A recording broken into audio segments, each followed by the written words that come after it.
Short, I'm sorry. At 200.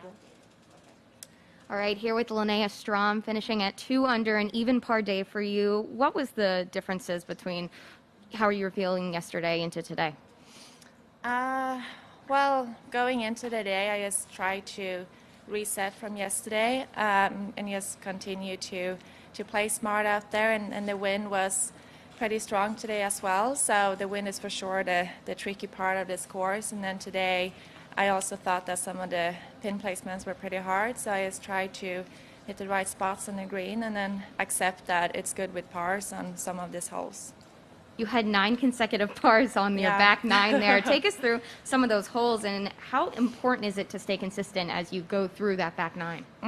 Yeah, well, I mean, normally it's easy to get a bit frustrated when you just feel like you keep making pars and pars, and even if you hit the greens. But on this course, I would say that pars is pretty good. So I just try to, stay in the present, and I was hoping for some birdies to drop on the back 9, but they didn't. So hopefully can get them going tomorrow. What are some of the things to take away and maybe improve upon going into the weekend, just being right up in there in contention? Yeah, well, I'm happy where I am in this position. So I think for me, just to continue, stay focused, and just do what I can do and not affect anything else. So just have fun out there. Couple of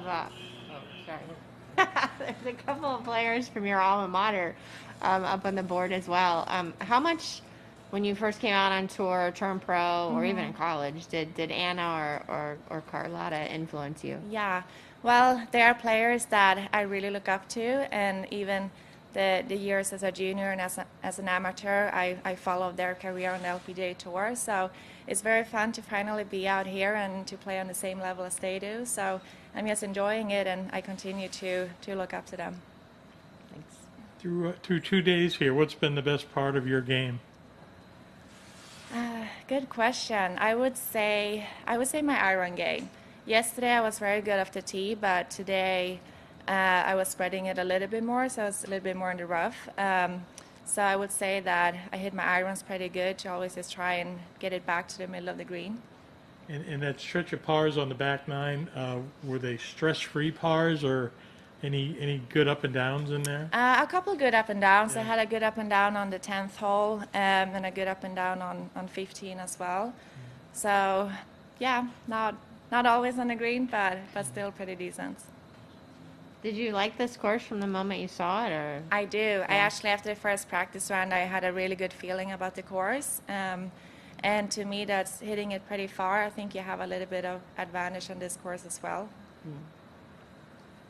All right, one more question from us here. Annika Sorenstam turns 50 today. How much have you been inspired by her? As you know, Inspire Greatness is the theme of the week this week, but how much has her career and her impact have been on yours? Yeah, well, I met her for the first time when I was 12 years old, and she had a camp in Sweden, and then I played her the Annika Cup, the tournament she has hosted in Europe, and I ended up winning that. So I think ever since I met her, she's been really inspiring, and she's really good at giving back to the younger girls. And of course, coming from Sweden, I feel like that connection is very important as well. So yeah, it's always been a big motivation what she's done.